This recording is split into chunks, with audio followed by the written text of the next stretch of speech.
bizim adalet uğrunda mübarizə aparmağımızın başka bir ve daha mühim bir sebebi de var.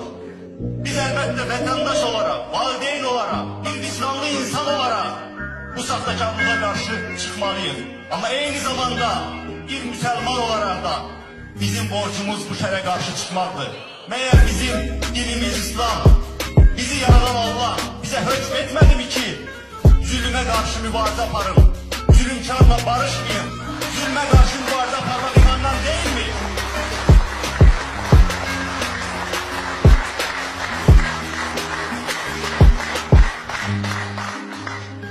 Birçoklarına elə gəlir ki, hakimiyyətdə olanlara, onlar hesab edirlər ki, artıq Azərbaycan cəmiyyətini ram eləyə bilirlər. Hesab edirlər ki, siyasi partiyaları çox sıkışdırıblar, qərargahları əllərindən alıblar, cəmiyyəti